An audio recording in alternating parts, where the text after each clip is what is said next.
이긴 한데 다시 한번 바울의 회심 이야기를 통하여서 우리의 회심이 어떠한지를 한번 돌아보자라고 말씀을 드렸었습니다. 바울의 회심 이전에는 여느 유대인들과 다를 바 없는 그런 열심으로, 아니 보통의 유대인들보다 훨씬 더 열심 있는 모습으로 살았지만 살아계신 예수 그리스도를 만남으로써 회심하게 되었습니다. 특별히 살아계신 예수님께서는 해보다 더 밝은 빛으로 바울의 삶에 찾아오셔서 그의 삶의 어두움들을 다 비추어 주셨고, 그리하여 바울은 자기 인생이 마치 가시체를 뒷발질하는 그런 인생임을 깨닫게 되었습니다. 이 예수님과의 만남으로 인하여 바울은 영적으로 또 전인격적으로 새로운 삶을 살게 되었습니다. 특히 다른 사람을 죽이고 박해하는 일을 당연시 여겼던 그런 바울이 이제는 원수까지도 품고 사랑하고 또 그들에게 복음을 전하는 모습으로 변화되었습니다. 이처럼 회심은 빛 대신 예수님을 만나는 것으로 일어나는 것이기에 회심한 사람은 크게나 작거나 변화되는 새로운 삶이 반드시 시작된다라고 했는데, 이것은 단지 예수님을 처음 만났을 때에 단기간에 잠시 일어나는 것이 아니라고 했습니다. 이후로도 그의 삶에 지속되어야 한다라고 말씀드렸습니다. 성도는 삶에서 반복적으로 예수님을 만나는 가운데 날마다 죄로부터 멀어지고 또 죄로부터 돌아서는 그런 일들이 반복되어야 한다는 것이지요. 이런 차원에서 저와 여러분은 이미 회심하였지만 계속적으로 회심을 누리는 삶을 살아야 한다라고 말씀을 드렸습니다. 오늘은 다시 한번 바울의 설교, 사도행전에서 기록된 이 바울의 마지막 설교에서 오늘은 복음과 관련된 내용을 좀 다루려고 합니다. 오늘 16절을 보시면 예수님께서 바울을 부르시고 그에게 사명을 주시는 내용이 나오는데, 우리 16절을 같이 한번 읽어보도록 하겠습니다. 오늘 본문 16절입니다. 일어나 너의 발로 서라. 내가 네게 나타난 것은 나타날 일에 너로 종과 증인을 삼으려 함이니. 예수님께서 뭐라고 하십니까? 내가 네게 나타난 것은 나를 본 일과 장차 나타날 일에 너로 종과 증인을 삼으려 함이니라고 하십니다. 쉽게 말해 바울에게 복음과 관련된 사명을 주신다는 것입니다. 예수님께서 바울에게는 직접 나타나셨지만, 직접 만나 주셨지만 다른 사람에게는 복음을 통해 계속적으로 예수님께서 전해지실 것이기 때문에 이 일을 위하여 바울을 부르셨다라는 겁니다.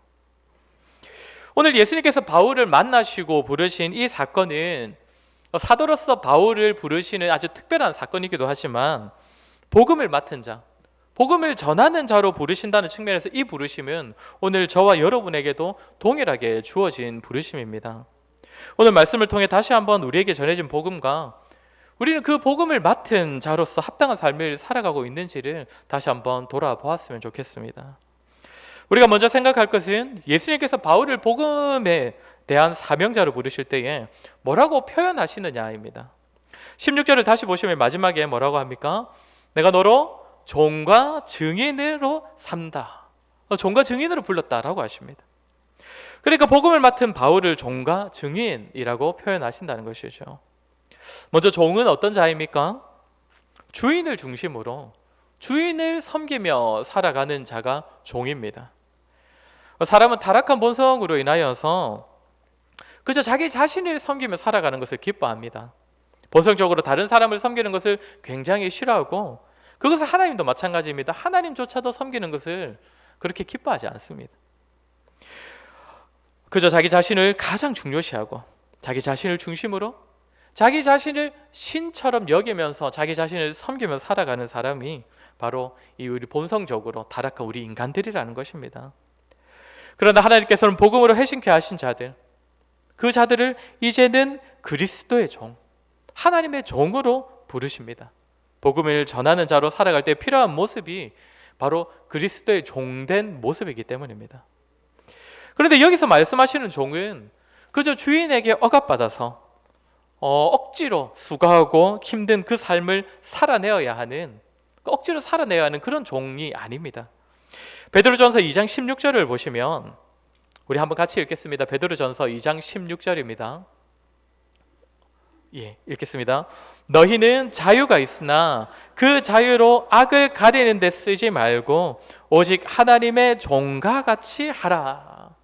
그리스도께서 우리를 구원하실 때 우리에게 무엇을 주셨냐면 자유를 주셨습니다. 우리는 이미 자유자라는 것입니다. 그런데 그 자유를 가지고 어떻게 사용하라고 합니까? 다시 하나님의 종처럼 살라는 것입니다. 그러니까 하나님께서 성도를 종으로 부르시는 것은 억지로 굴복시키고 억압하여서 어떻게든 굴복하게 만드시는 것이 아니라 그를 자유자로 부르시고서 종이 자신의 자유를 가지고 종이 되는 삶을 스스로 살아가도록 하신다는 것입니다. 구약 성경을 보면 히브리인 노예들을 이렇게 해방해 주는 내용이 나옵니다. 히브리 종은 안식년이 되면 반드시 놓아주어야 하고, 안식년이 아니더라도 이제 일정한 기간이 차면 이렇게 종을 놓아주어야 하는 법이 있습니다. 그런데 그때 종이 자기는 이제 자유자가 되기 싫고 이 종으로서, 이 주인의 종으로서 계속적으로 살아가겠습니다 라고 하면 어떻게 하면 됩니까? 문설주에 길을 갖다 대고 그 길을 송곳으로 뚫으면 이제 그것이 증거가 되어서 이 종은 이제 자원하여서 스스로 계속적으로 그 주인의 종으로 살아갈 수가 있습니다.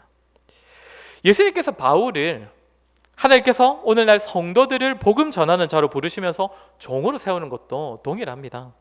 스스로 자원하는 마음으로 내가 영원히 하나님의 종이 되겠습니다 고백하며 하나님의 뜻을 좇아 살기를 기뻐하는 종, 스스로 종이 된 자로 부르신다는 것입니다. 이것이 복음을 전하는 자, 복음의 사명을 맡은 자로 살아갈 때에 반드시 필요한 모습이기 때문입니다. 사랑하는 성도 여러분, 하나님께서 오늘 바울만이 아니라 저와 여러분 역시도 종으로 부르십니다.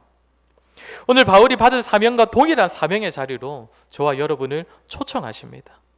저와 여러분 역시 우리에게 그리스도의 밝은 빛을 비춰 주셨기에 이제는 우리가 그리스도의 종이 되어 살아가기를 요구하시고 하나님께서는 그런 우리의 삶을 기대하고 계십니다. 세상이 말하는 종과는 다른 종입니다.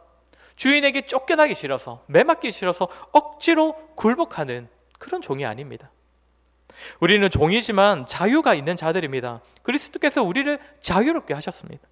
하지만 이 자유는 우리의 육체를 위하여서, 우리의 기쁨과 우리의 만족을 위하여서 사용하도록 주신 것이 아닙니다. 하나님께서 기뻐하시고 하나님께서 뜻하신 일에 자원하여 섬기도록, 복종하도록 주신 자유입니다. 우리가 뒤에서 다시 살피게 되겠지만 복음으로 변화된 그리스도인의 삶은 많은 혜택이 있고 또 복이 있고 참 은혜가 계속적으로 부어지는 그런 복된 삶이지만 그저 그것을 누리겠다는 이유만으로 그리스도인이 되어 살아가는 것은 사실 반쪽짜리 신앙생활입니다. 복음으로 성도를 초청하신 자리는 그저 즐거움과 기쁨만 있는 자리가 아닙니다. 자유를 주셨다고 해서, 우리가 이미 구원을 보장받았다고 해서 이제는 내가 원하는 대로 마음대로 살아도 하나님께서 우리의 든든한 뒷배가 되어주시는 그런 것이 구원받은 성도의 삶이 아니라는 것입니다. 성도는 스스로 종이 되어야 합니다. 예수 그리스도께서 우리를 위하여 스스로 자원하여 종이 되셨던 것처럼 우리 역시도 자원하여서 종이 되어야 합니다. 내 마음의 중심을 나 자신에게서 예수 그리스도께로 옮겨야 합니다. 이때에 성도는 새로운 정체성을 가지게 될 것이고, 그렇게 새로운 삶을 살아갈 때에 복음을 드러내기에 합당한 삶의 모습을 갖출 수 있기 때문입니다. 사랑하는 성도 여러분, 우리의 모습은 어떠합니까? 여전히 종이 되지 못하는 우리의 모습, 종으로 살아가기를 거부하고 있는 우리의 모습은 아닙니까? 우리는 그리스도께서 주신 자유를 가지고 우리 육신을 쳐서 주님께 복종시키고 하나님의 하나님 중심으로 하나님께 복종하며 살아감으로써 우리의 종된 삶을 통해 그리스도를 드러내며 살아가고 있습니까? 여전히 복음을 통해 누리는 좋은 것만을 취하고 싶어하고 복음을 들은 자에게 주시는 그 부르심, 종으로서의 부르심은 외면한 채 그저 좋은 것만을 누리고 싶어하는 반쪽짜리 신앙생활, 그런 미성숙한 신앙생활에 만족하고 있는 우리의 모습은 아닙니까? 우리는 말로만이 아니라 삶을 통해 복음을 전해야 한다라는 말을 자주 하지요. 복음을 드러내는 삶, 그 삶은 어떤 삶이겠습니까? 우리가 드러나는 것이 아니라 복음이 드러나는 것이고 그리스도께서 드러나는 삶이기 때문에 그것은 복음 되시는 예수 그리스도만이 드러날 수 있도록 철저히 그리스도께 자신을 복종시키며 종으로 살아가는 것입니다. 세상 사람들이 모두가 그저 자신을 섬기고 자기 만족을 위하여 살아갈 때에 나 자신을 위한 삶을 기꺼이 내려놓고 자원하여 그리스도를 위한 주님의 종이 되고 또한 그리스도를 위한 종이 되기 때문에 다른 사람의 종까지도 되기를 기뻐하는 모습, 그 모습이 복음을 드러내는 합당한 모습이라는 것입니다. 이를 위하여서 세상 사람들보다 조금은 뒤처지고 조금은 더 불편한 삶을 살더라도 조금은 궁핍해지더라도 그렇게 그리스도를 위한 종으로 사는 삶을 기뻐하는 것, 그런 삶을 우리가 살아갈 때에 우리는 복음을 드러내는 귀한 통로로 쓰임받을 것이고 이로써 복음을 위해 우리를 부르신 하나님의 부르심에 합당한 삶을 살아갈 수 있을 것입니다.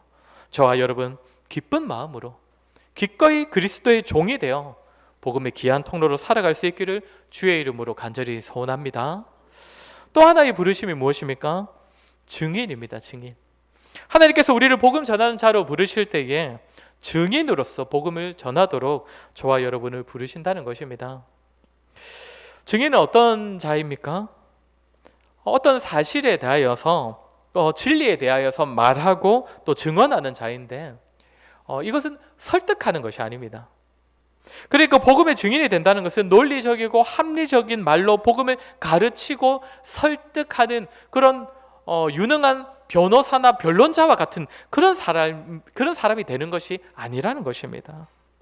보고 들은 사실을 있는 그대로 전하는 자가 증인입니다. 하나님께서 저와 여러분은 이 자리로 부르신다는 것입니다.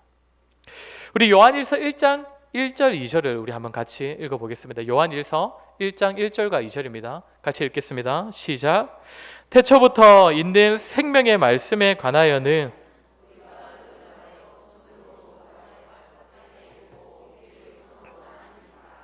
이 생명이 나타내신 바 된지라. 이 영원한 생명을 우리가 보았고 증언하여 너희에게 전하노니 이는 아버지와 함께 계시다가 우리에게 나타내신 바 된 이시니라. 아멘. 2절 중간에 보면 증언하여 너희에게 전하노니 라고 합니다. 여기서 증언하다라는 헬라어가 증인과 동일한 단어입니다.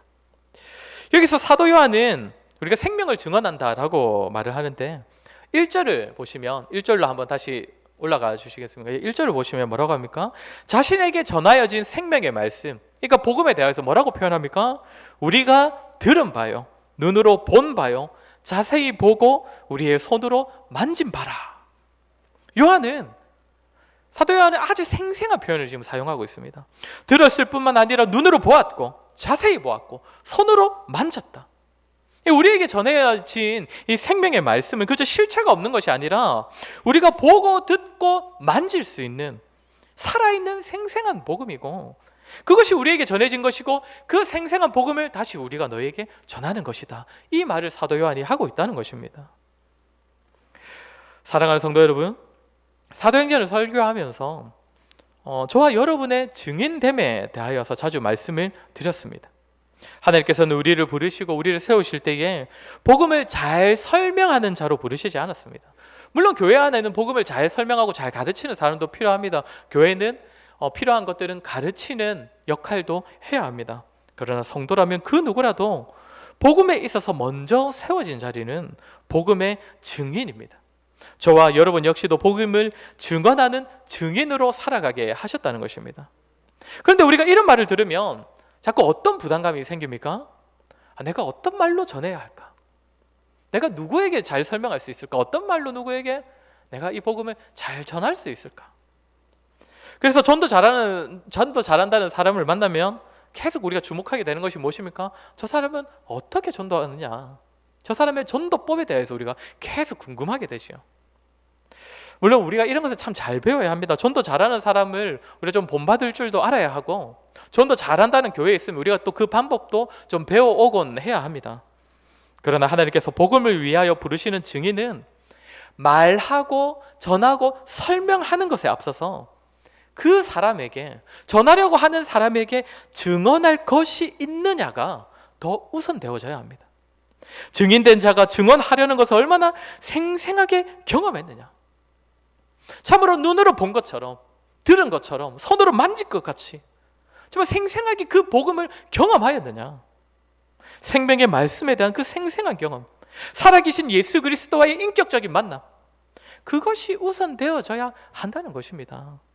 왜냐하면 복음을 전하는 것은 없는 사실을 지어내는 것도 아니고, 적게 아는 것을 부풀려서 많은 말로 설명해내는 것도 아니고, 잘 아는 자가 설명을 잘 하는 것도 아니기 때문입니다. 눈으로 보고 귀로 듣은, 손으로 만진 그 생생한 경험을, 그리스도와의 인격적인 만남을 말로든 삶으로든 증명해내는 것이 성도가 부름받은 증인의 삶이라는 것입니다.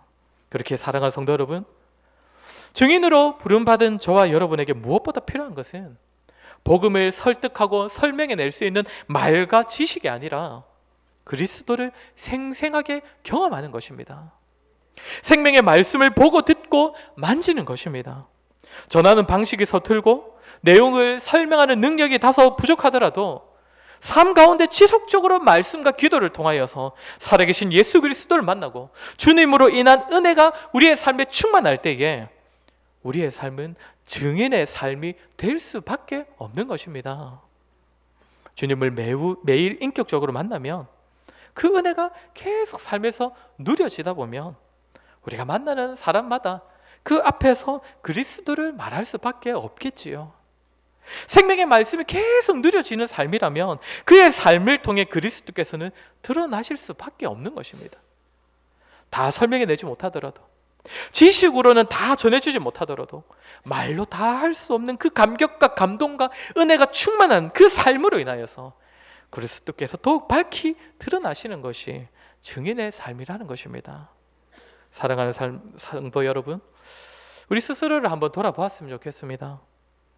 전할 말이 있느냐, 복음을 잘 설명할 수 있느냐를 질문하시기 이전에 그런 것은 우리가 부족하더라도 우리의 삶에서 그리스도는 참으로 살아계신 분이십니까? 그분과의 인격적인 만남이 우리의 삶 가운데 지속적으로 일어나고 있습니까? 우리에게 주신 말씀은 참으로 생명의 말씀이 되어서 우리의 눈에 보이고 우리의 귀에 들리고 우리의 손에 만져지고 있습니까? 우리가 아무리 전도 방법을 잘 배우고 우리가 교리를 잘 배워서 그 교리적 지식에 뛰어나더라도 주님과의 이 생생한 만남이 삶에서 지속적으로 일어나지 않는 이상 저와 여러분은 증인으로 살아갈 수가 없습니다. 그리스도의 증인은 말과 지식에서 좌우되는 것이 아니기 때문입니다. 그렇게 사랑하는 성도 여러분, 삶 가운데서 끊임없이 지속적으로 그리스도와의 인격적인 만남을 가지시길 바랍니다. 그것이 저와 여러분을 그리스도의 증인으로 살아가게 할 것입니다. 우리가 살아가 있는 주님과의 교제, 사람을 살리는 생명의 말씀을 풍성히 누리며 살아갈 때에 우리의 말과 행실에서 복음은 드러날 수밖에 없을 것입니다. 지식은 다소 부족해도, 언변의 능력이 다소 부족해도 우리의 삶에서 살아계신 예수 그리스도를 생생히 만남으로써 복음을 드러내는 증인의 삶을 살아가는 저와 여러분 되기를 주의 이름으로 간절히 소원합니다. 우리 마지막으로 짧게 하나만 더 살필 것은, 저와 여러분이 복음의 종과 증인이 되어 살아가더라도, 그렇게 우리가 열심히 살아가더라도 결국 복음이 전해지는 것은 성령의 사역, 우리 하나님께 속한 사역이라는 것입니다. 오늘 18절을 보시면 예수님께서 바울을 부르셔서 어떤 일을 하시겠다고 말씀하십니까? 우리 18절 같이 한번 읽겠습니다. 시작. 그 눈을 뜨게 하여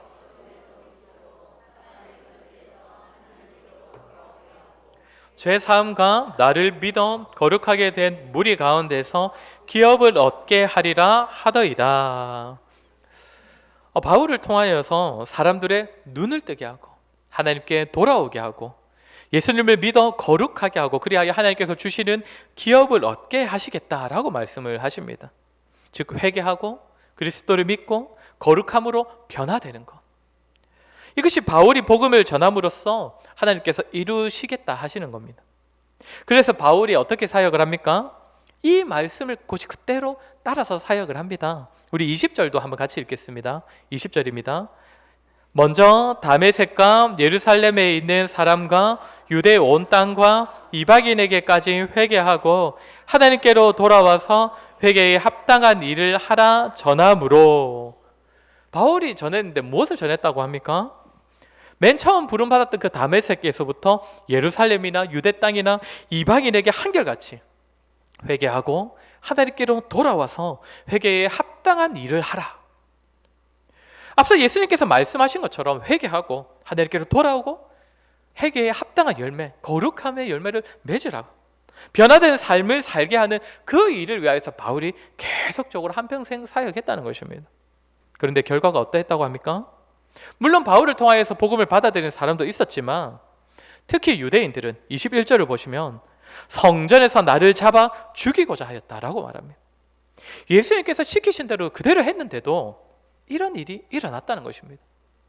그리고 이 바울은 22절을 보시면 내가 증언하는 것은 뭐라고 합니까?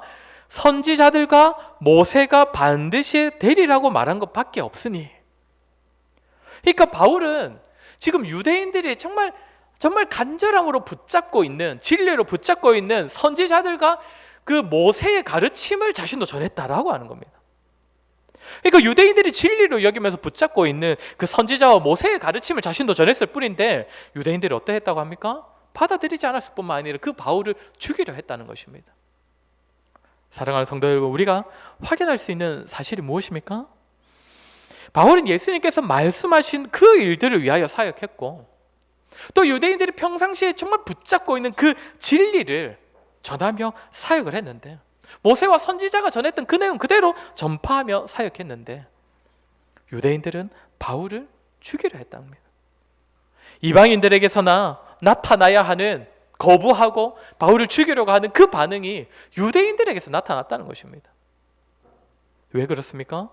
복음을 받아들이고 복음으로 인하여 회심하고 변화되는 그 일은 사람의 손에 달린 것이 아니기 때문입니다.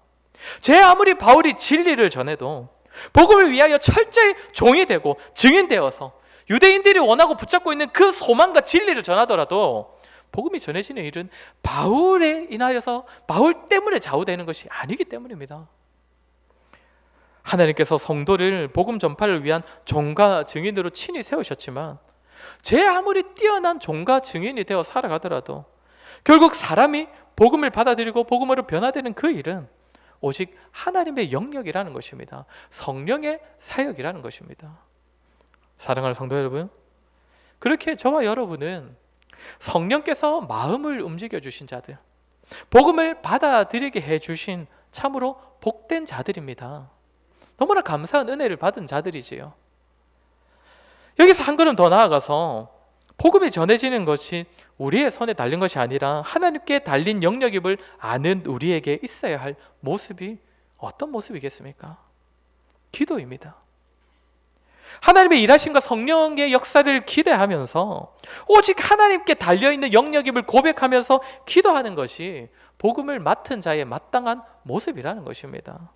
사랑하는 성도 여러분, 복음의 열정을 가진 사람들의 특징은 밖에 나가서 만나는 사람마다 복음을 전하는 것이고, 이와 동시에 나를 통해 전해질 그 복음을 위해서 지속적으로 기도하는 모습입니다.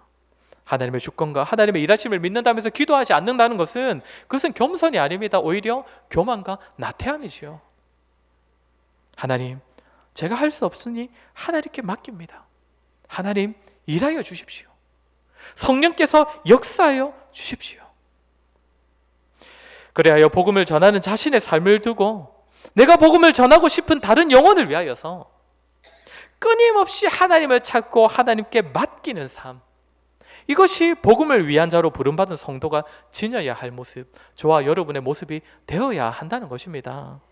사랑하는 성도 여러분, 영혼을 위하여서 얼마나 기도하십니까?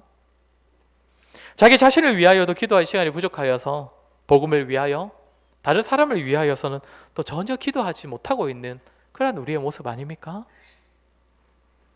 다시 한번 예전에 유행했던 책 제목을 말씀드리겠습니다. 너무 바빠서 기도합니다. 너무 바빠서 기도합니다. 바쁘다는 이유로 본질을 놓칠까 봐, 바쁘다는 이유로 진리를 놓칠까 봐, 바쁘다는 이유로 복음을 위하여 전혀 살아가지 못할까 봐 기도하는 것, 저와 여러분도 그런 삶을 사는 자들이 되었으면 좋겠습니다. 저와 여러분, 오늘 들은 말씀처럼 복음을 위하여 그리스도께 자원하여 복종하는 종이 되어 살아가고, 또 살아있는 말씀, 살아계신 예수 그리스도를 생생하게 만나고 드러내는 증인이 되어 살아가고, 이 모든 건 주님께 달렸으니 날마다 주님께 간절함으로 기도하는 그러한 저와 여러분 되기를 주의 이름으로 간절히 소원합니다. 우리 시간 들은 말씀을 기억하며 한번 같이 기도했으면 좋겠습니다. 하나님께서 저와 여러분도 복음을 전하는 사명의 자리를 부르십니다. 복음을 위하여 그리스도의 증인과 종으로 살기를 요구하시고 또한 그러한 우리의 삶이 되기를 기대하고 계십니다. 우리 이 시간 기도할 때에 하나님, 복음을 전하는 자리로 부르시는 그 하나님의 부르심에 합당한 삶을 살아갈 수 있도록 도와주시옵소서. 자원하여 그리스도의 종이 되기를 기뻐하며 살게 하시고 날마다 생명의 말씀을 생생히 경험함으로써 복음을 전하지 않고는, 드러내지 않고는 견딜 수 없는 우리가 되게 하여 주시옵소서. 무엇보다 복음으로 사람이 변화되는 것은 하나님의 영역이오니 겸손함과 간절함으로 날마다 하나님께 매달려 기도하는 우리가 되게 하여 주시옵소서. 우리 시간을 들은 말씀을 기억하며 같이 기도하도록 하겠습니다. 기도하겠습니다.